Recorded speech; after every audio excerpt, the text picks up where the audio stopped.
Hello, and welcome back to another segment of RVCast. I'm your host, Dave Stanley, coming to you from the cab of the Stanley Streamer. And this episode is a wrap up, a follow up of one of our convention attendees, and with Nicole Kanya, and her husband, Ed, is joining us. So, welcome back, you guys. Yeah, thanks. Thank you. Thanks for having us. You bet. So originally, I had the pleasure of meeting Nicole and Ed last year in the parking lot of a Planet Fitness in Las Vegas, of all places, and was completely blown away by the schoolie that you had created. And then I find out that Nicole was in the mental health industry, and I'm like, oh, hey, we're putting the convention together. This would be a good angle, and was, of course, intrigued with the schoolie. And you guys have been full time for how long now? About 2.5 years. Wow. Wow. And where did you start?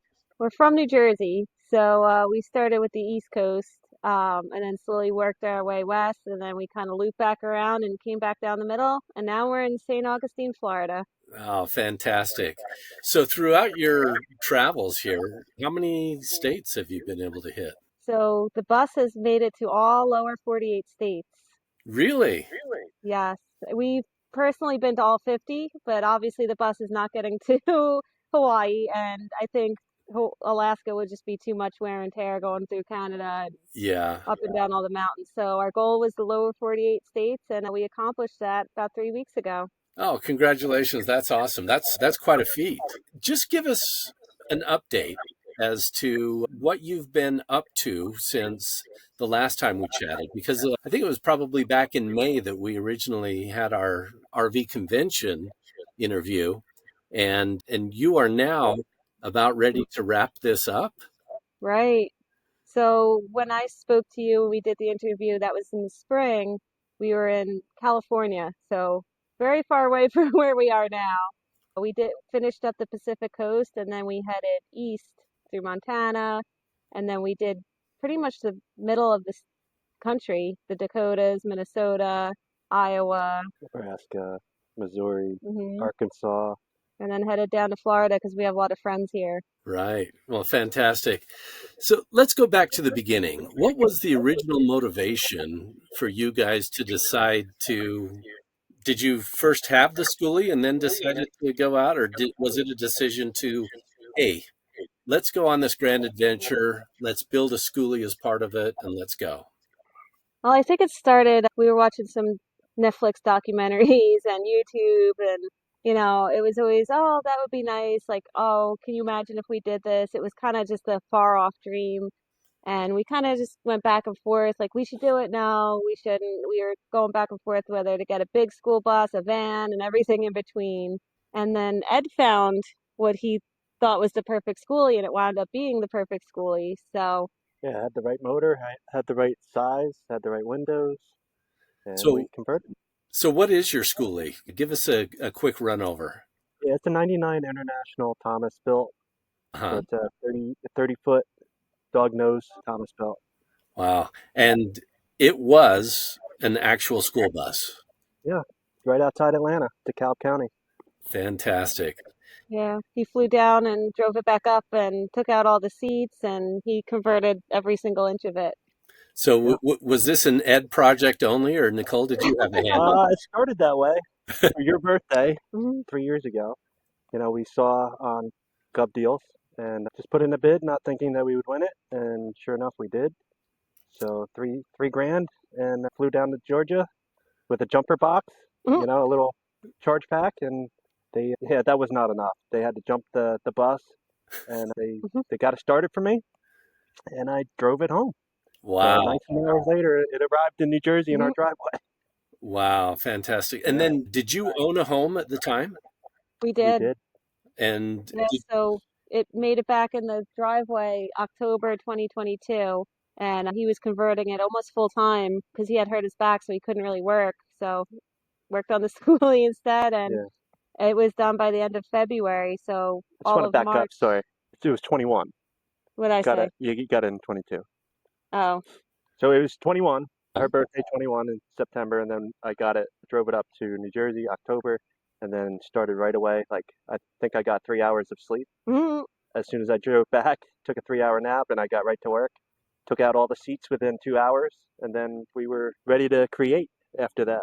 Wow. Yeah, it was very exciting. I had to work, so I couldn't go down with him, but he he drove it back all by himself and got started right away. And about 5, 6 months later, it was pretty much done, like 80% done. And then March 2022, we went for the whole month and a little bit of April down to Florida and the Southeast to test it out, find out all the kinks, and see if we really want to live in the schoolie full time. And of course, the answer was yes. So we came back in April, sold the house by June, and lived in it since then, since June 2022. Wow. So you guys went full in. You did the sell the house, get rid of all of the stuff. All this stuff. Hmm. And how did that feel?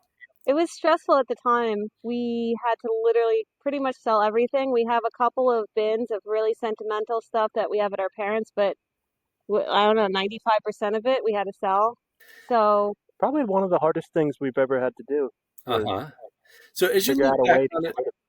yeah, as you look back on it now, what's the big takeaway of that specific experience of decluttering, depossessing, if that's a word, hmm. or divesting yourself from everything that you had acquired throughout your life? What's the big takeaway there? I think don't collect it to begin with. Be very mindful of what you're buying, of what you're consuming, of what you're collecting. And really, like, you don't really need that much stuff. Like, you think you do, but you don't, because one day you're gonna have to get rid of it, or your kids will, or your family members, because you're gonna be gone and they're gonna be stuck with it. Right. I saw a funny meme the other day where an older gentleman standing in front of his garage that's just full of junk with his arm around his son saying, "Someday, son, yours."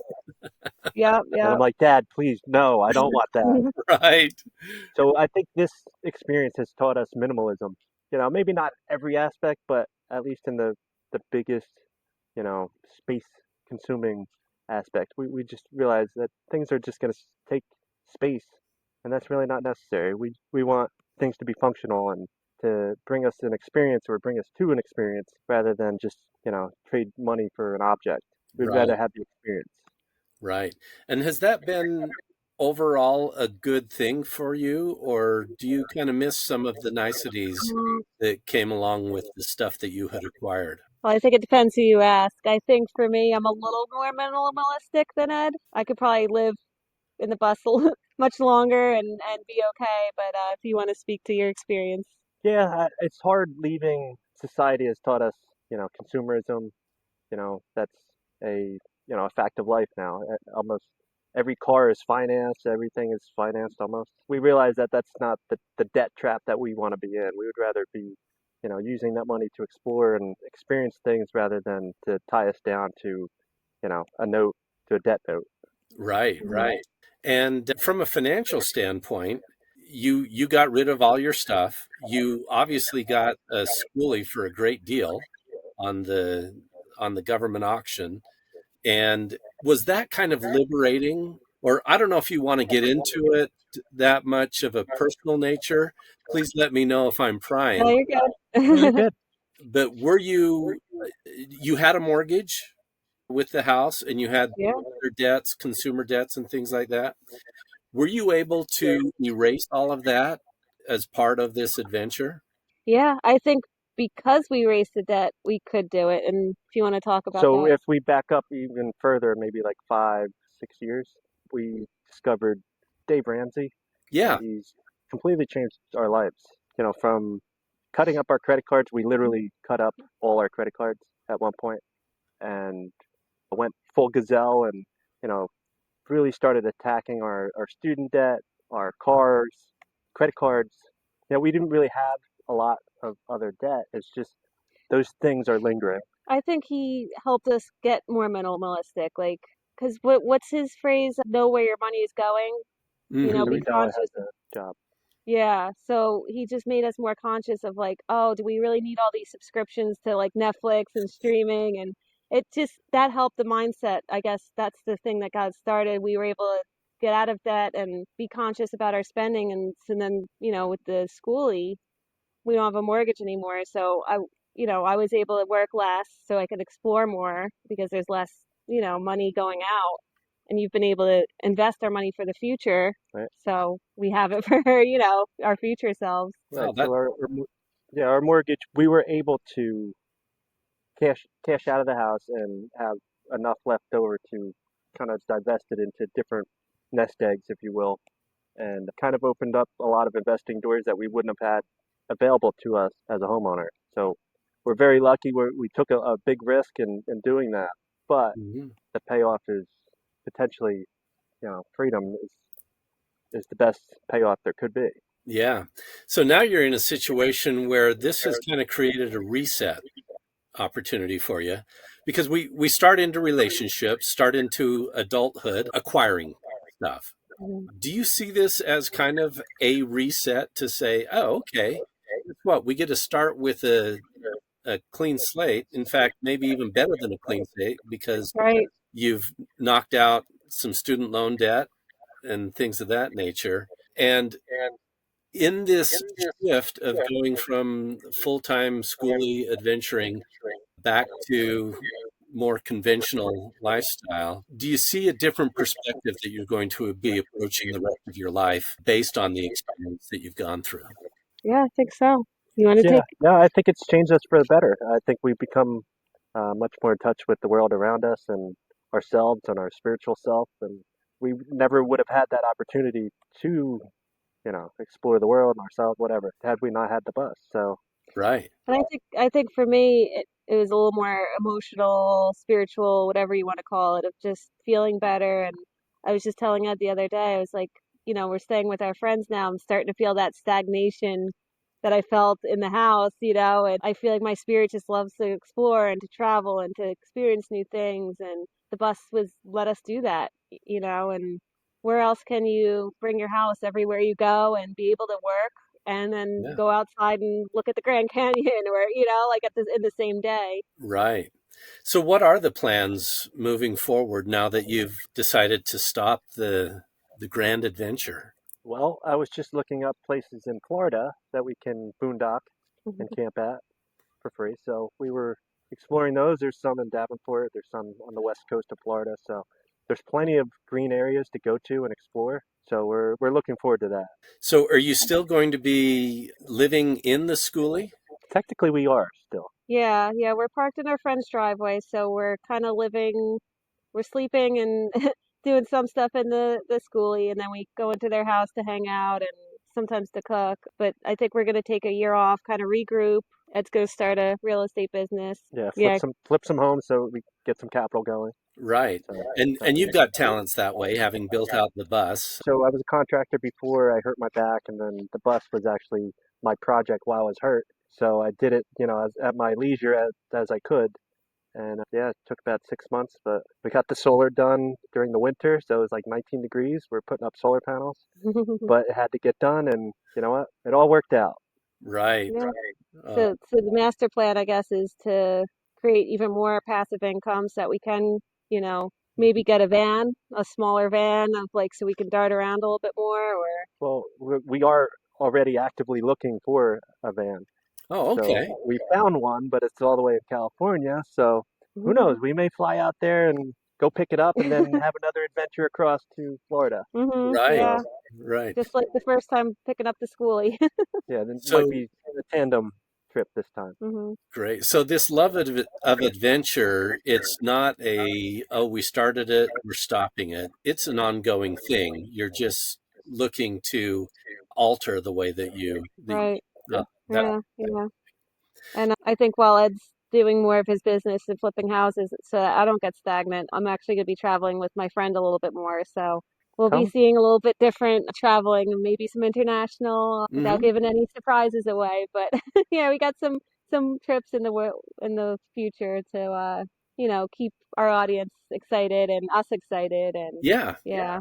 Yeah, for sure. And speaking of your audience, you've got an online presence. What are some of the channels that people can follow your adventures on? Yeah, so I update Instagram the most, and then I try to update Facebook and YouTube. as Uh-huh. well. But if you're looking to follow us, Instagram's like, I guess, more instant. Like I'm posting every Sure. day as opposed to copying and pasting into the other platforms. That's great. What's your Instagram handle? We are Expedition Freedom. Expedition Nicole and Freedom. Ed Schoolie. Yep. That's fantastic. Well, good. So, you mentioned at the very beginning, as far as the inspiration of pulling this off, some Netflix, some other influencers online, and things like that. As you look back on the last 2.5 years, was was the depiction of Mm. other people's adventures in line with your own adventure, or was it more rosy? The Think it was where Rosie for sure. We watched the documentary Expedition Happiness, which was a schoolie couple, and it was only 45 minutes, but it spanned like a couple months, and it was like just the little snippets, and then we follow like Kara and Nate. They're more international, and they're living out of suitcases and going from one hotel to another. They had a van at one point, I think, during COVID, but it's just like you take it and you kind of make it your own. And, obviously it's not all sunshine and rainbows all the time. We had our own issues of like, oh my God, we're spending too much time together. We're on top of each other, like how do we implement space and our own autonomy into this lifestyle? So a little bit of figuring that out too. right. And if you were to look back at how your relationship was at the start of your adventure versus your relationship now, the what are some of the takeaways there, good, bad, and indifferent?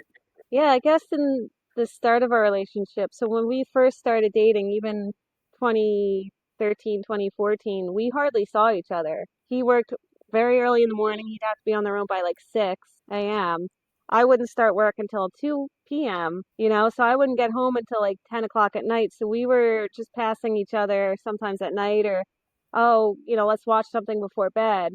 So that was like the start of our relationship, like working hard and like we said with the Dave Ramsey and all that. Then it evolved into COVID and being home a little bit more often, but still, not seeing too much of each other. To oh my God, now we live in the same small space together. And I think in the beginning we were obviously so much more excited, obviously, and Sure. let's go, and then it obviously starts to, all right, the honeymoon phase is over of the schoolie, and all right, real life sets in because it's not quite a vacation because we're still working, we're still doing dishes, we got to do laundry.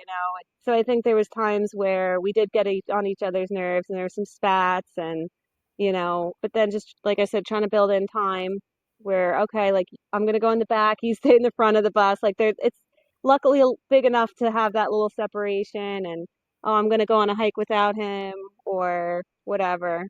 But I think at the very end and coming out of it, I think right now we're even stronger than ever. And we learned so much more about ourselves and each other by, living together so closely and so much. If I could interject, I just think it reaffirmed our commitment to each other. It strengthened our bond that, if we can make it through that, we can make it through anything, Right.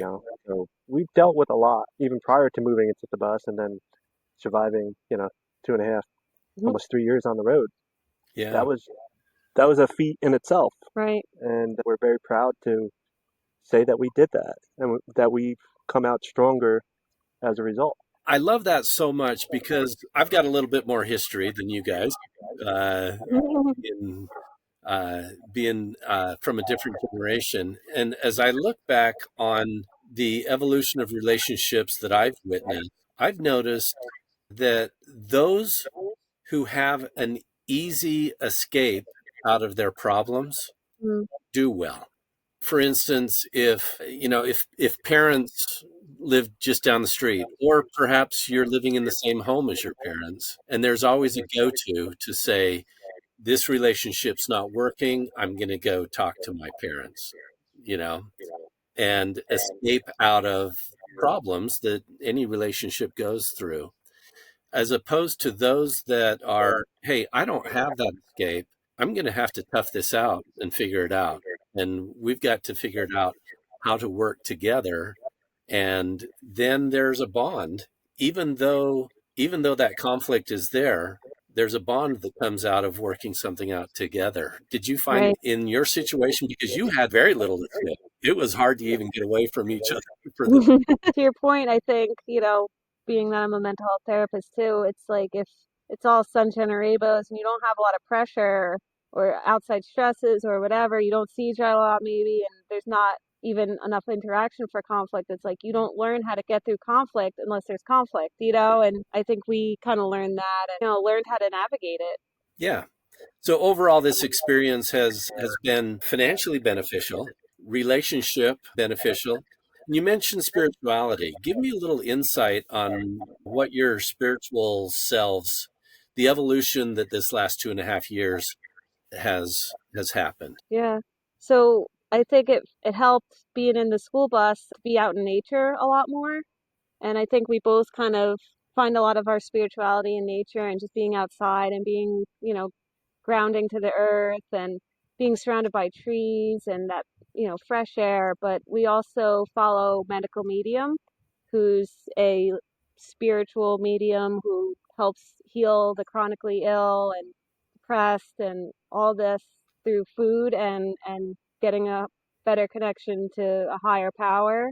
So he's really helped us turn our lives around just, with our own mental health, with our physical health, with just being healthier. Even if you're at par, he helps you become a better version of yourself, even just physically, so that all the other things can fall into place. And part of his teaching is he does a lot of like meditations and talks about praying to angels for help and guidance. And so we really love him, and he's helped us grow spiritually so much.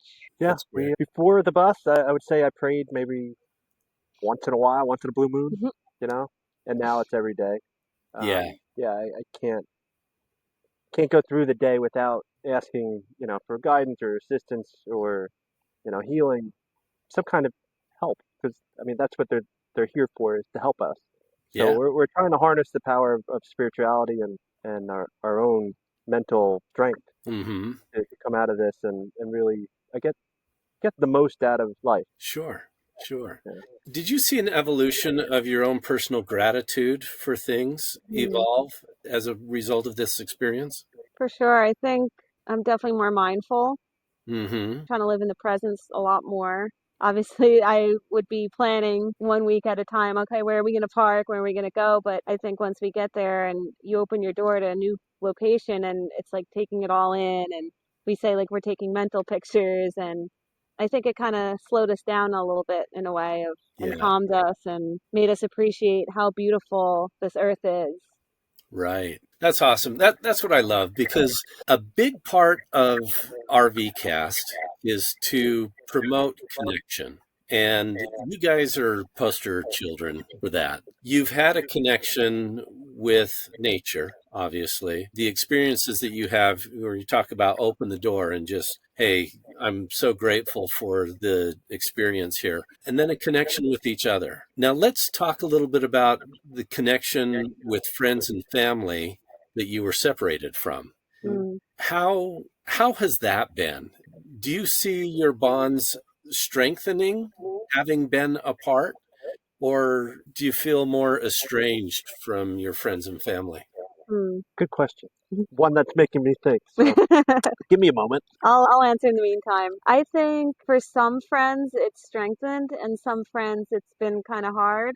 So the friend we're staying with right now, my friend Darlene and Josh, I think it's our bond and our friendship has grown exponentially because Darlene is the only friend out of all the people we've invited that's actually taken us up on the offer of like come travel with us for a week. So she did that twice, and now she has a nice like bigger property that we have the space to park the bus, and they're both so very hospitable to us and love when we come visit them. And so I think our friendship with her and Josh have grown so much with that opportunity. It's been hard to keep in touch with some of my other friends, but did notice that when I travel back to New Jersey, I wind up staying with them. They have a guest bedroom or a sleeper sofa. And I actually stay with them and I work with them. And when we do connect, it is a bigger connection because I'm essentially homeless. I'm staying with my parents, his parents, like, and then friends. So the time we spend together is more quality and quantity. It's like, oh, I'm staying with you for 2 days, so let's make the most of it. And oh, here's the guest bed. And I think it's kind of twofold. Like, yeah, we don't see each other a lot, but as soon as we get back together, it's like time has never passed. Yeah, Right. I would agree with that. Yeah. Likewise. Well, that's great.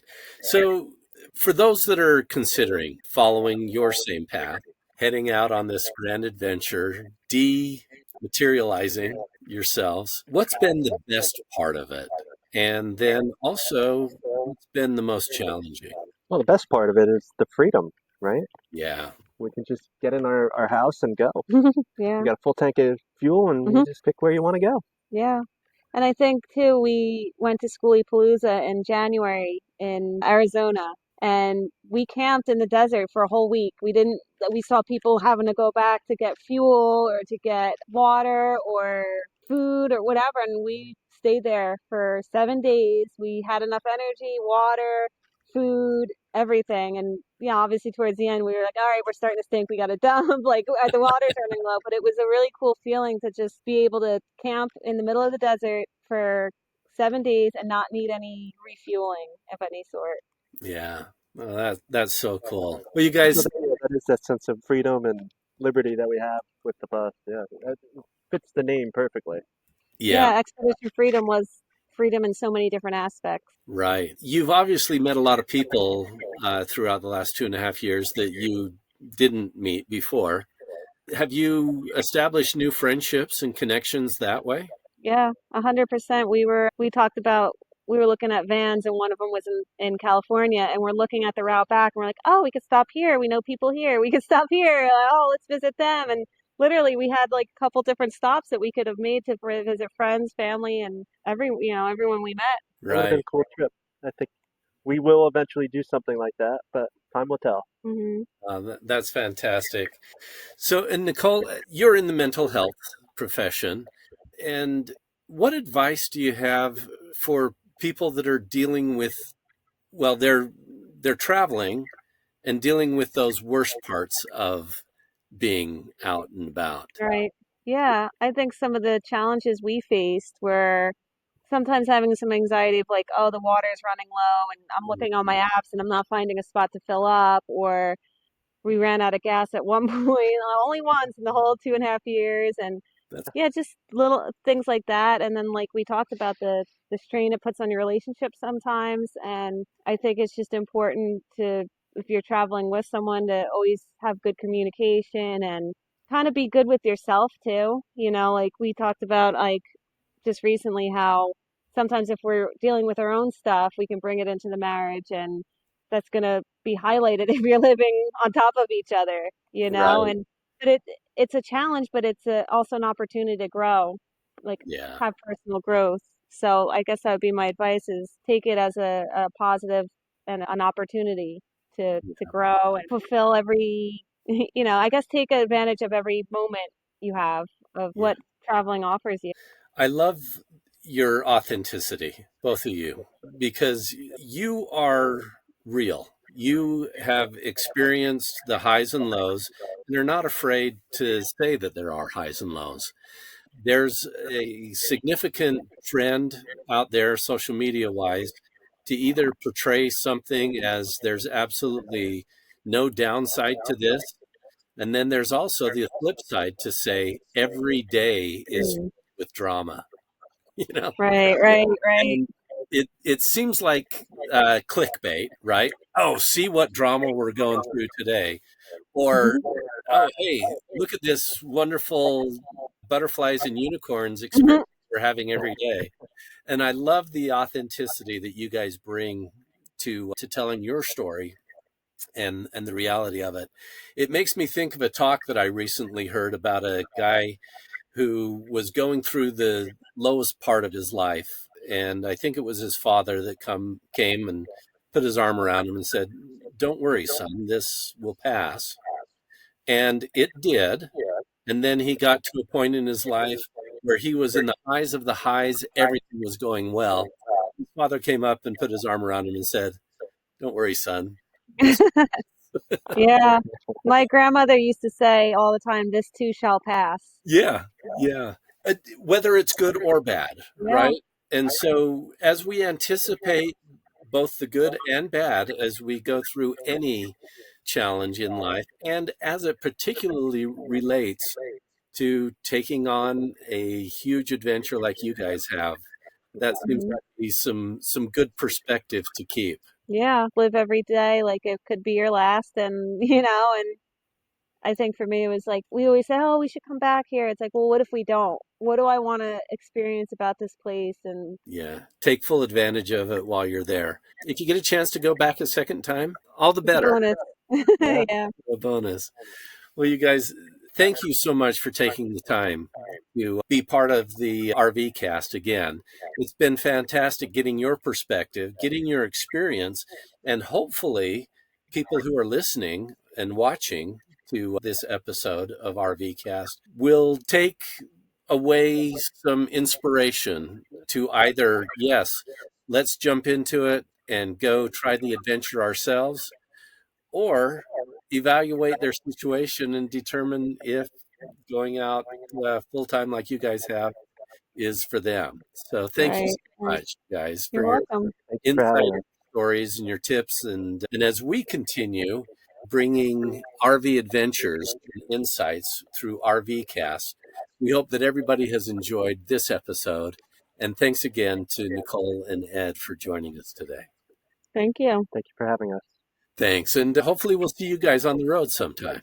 Yeah, Yeah. yeah, we're gonna keep adventuring. It just might look a little different and then maybe get a van and continue the same type, but instead of a schoolie with a van. Perfect. Well, thanks again, you guys, and Yeah. enjoy the new chapter of your adventure. Thank you. Thank you. Okay. We'll see you. Thanks for tuning in to another episode of RVcast. We hope you enjoyed hearing about our latest adventures on the road. And don't forget, if you're itching to explore unique and interesting RV destinations, be sure to download the Curb and Turf app. That's right, Curb and Turf, it's your go-to for finding those hidden gems off the beaten path. And hey, if you own property and you want to share your slice of paradise with fellow travelers, why not become a host yourself? Absolutely. Just head over to curbandturf.com/start hosting to get started. Or reach out to us for more information. Yeah, and you don't want to miss a future episode, so be sure to subscribe to RVcast so that you never miss a beat. Until next time, happy trails and safe travels. We'll see you on the road. road.